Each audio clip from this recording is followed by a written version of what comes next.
The Park of Kings by Aleksandr Kuprin. It was the beginning of the 26th century of the Christian era.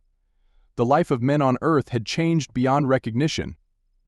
The colored races of mankind had already blended completely with the white races, adding to their blood that health, firmness, and longevity which are so characteristic of all hybrids and mongrels among animals.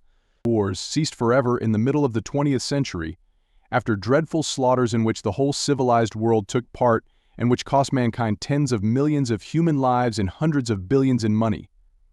Man's genius had rendered mild the severest climates, had drained swamps, had dug tunnels through mountains, transformed the earth into a luxuriant garden and a gigantic machine shop, the productivity of which had increased tenfold.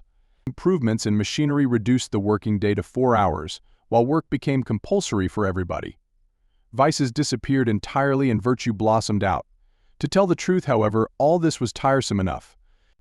And it was no wonder that in the middle of the 32nd century, after the great South African insurrection, which took the form of a protest against the existing wearisome order of things, the whole of humanity, in a frenzy of intoxication, entered again upon the road of war, blood, plots, corruption, and cruel despotism, and for Lord knows which time in the long history of our planet, destroyed and turned into dust and ashes all the great achievements of the world's civilization. But the contented prosperity which preceded this elemental destruction came as by itself, without blood or violence. The rulers of the earth obediently and silently gave in to the spirit of the times. Voluntarily they came down from their thrones in order to lose themselves in the masses of the people and take a part in its creative work. They realized that the charm of their power had long since become an empty phrase.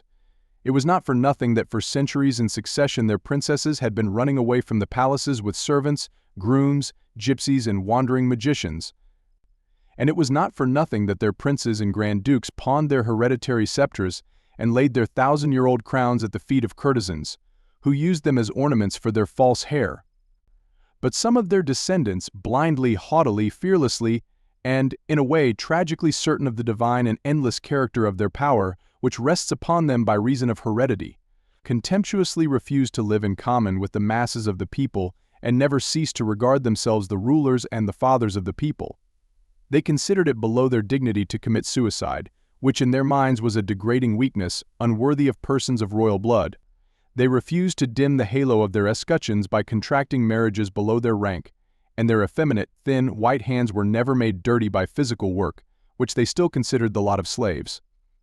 Then the popular government, which had long since abolished prisons, violence, and punishment, decided to build for them in a beautiful public park a large, light, and comfortable house with a common sitting room, dining room, and parlor, and with smaller but comfortable living rooms. Their food and clothes had to come from voluntary contributions of the people, and the former rulers tacitly agreed to regard these small gifts as the legal tribute of their vassals. And in order that the existence of these grand personages should not be wholly aimless, the practical government decided to permit school children to study the history of the past by observing these living fragments of past times. And so, gathered in one place, left to themselves and to their inactivity, they soon began to deteriorate in body and become degraded in soul within the walls of this public asylum. Their external appearance still retained an afterglow of their former grandeur. Their fine faces, rendered noble by careful selection in the course of hundreds of generations, still retained their sloping foreheads, their eagle noses, their strong chins fit for metal profiles. Their hands and feet were still small and shapely as formerly. Their movements were still majestic, and their smiles charming. But they were such only in the presence of strangers who came to visit the park. When left alone within the walls of their asylum, they changed into wrinkled, groaning, sickly old men, envious, suspicious, quarrelsome, and unfeeling. In the evenings they usually played cards, 2 kings and 2 grand dukes. When dealing, they would be polite and calm. But their mutual dislike, which always accumulates among men pent up together, added to their nervousness and irritability, spoiled their relations.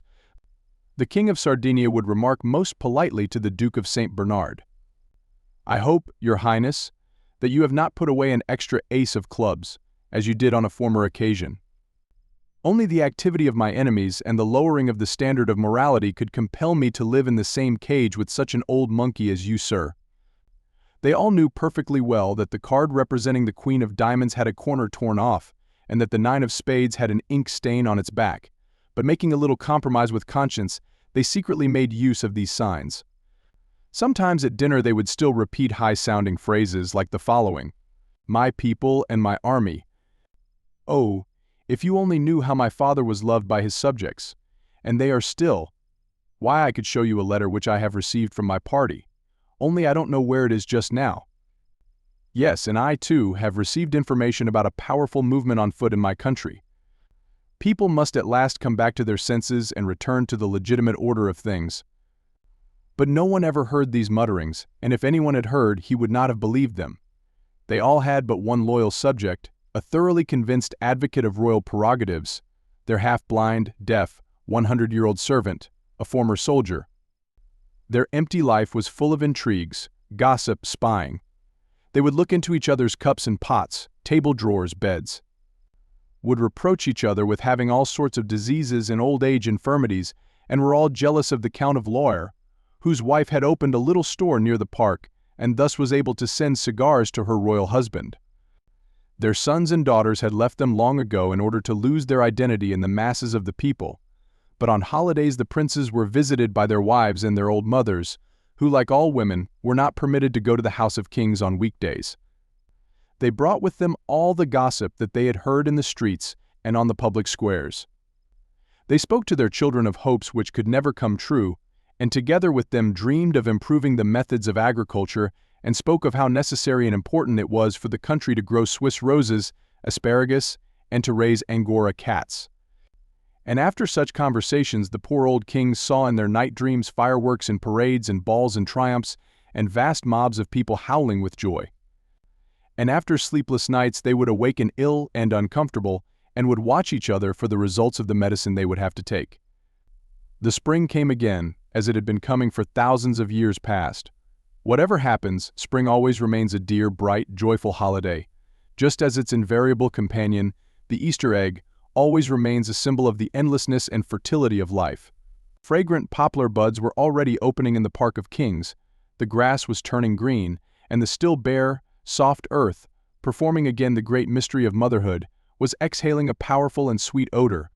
The old, beautiful, azure sky was again smiling through the branches of trees.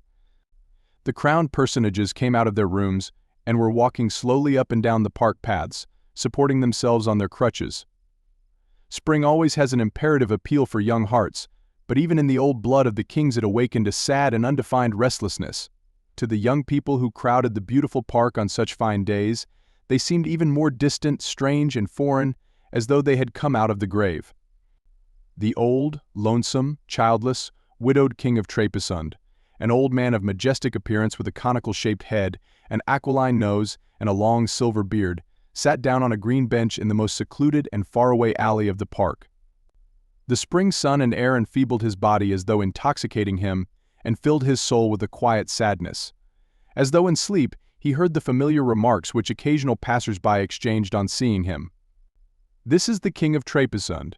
You can see the portrait of his great-grandfather, Charles XV, surnamed the Indomitable, in the National Museum. Their faces are identical. And have you heard of his ancestor, Alfonso XIX, who ruined his country for the sake of his mistress, a French actress, and even sold the plans of his own fortifications to the spies of other countries? And what about Louis the Bloody? 20,000 men were shot to death one morning in front of the barrack walls.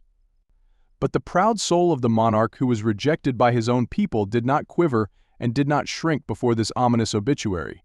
Yes, his forefathers were right in acting thus.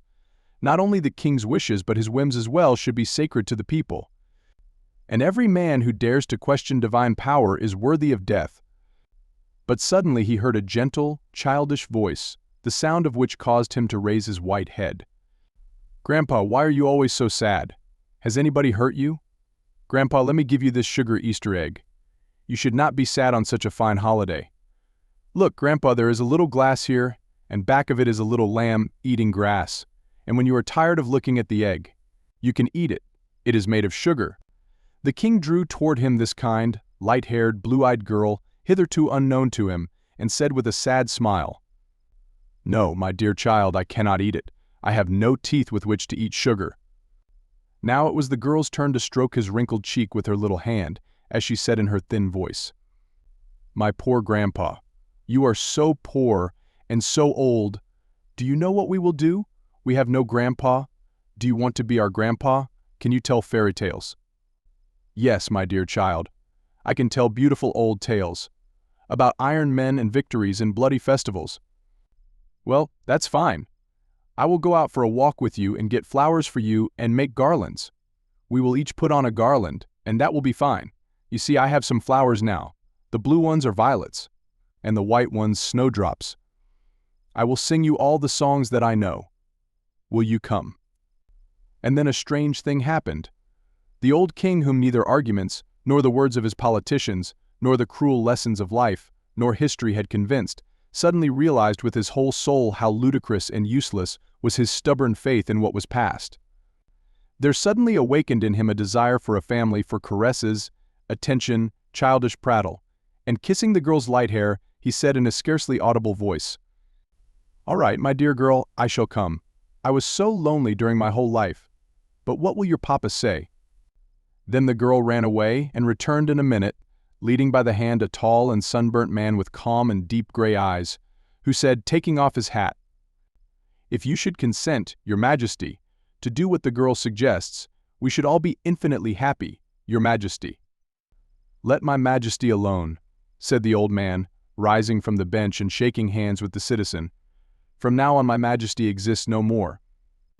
And they all three walked out forever from the Park of Kings. But as they were passing through the gate, the old man suddenly stopped, and when they turned back to him, his companion saw that a tear was falling down his white beard, like a diamond rolling down a sheet of silver. "Do not think," said the old man, trembling with emotion, "do not think that I shall be entirely useless to you. I can make beautiful boxes out of colored paper." And overjoyed by his words, the little girl threw her arms around his neck,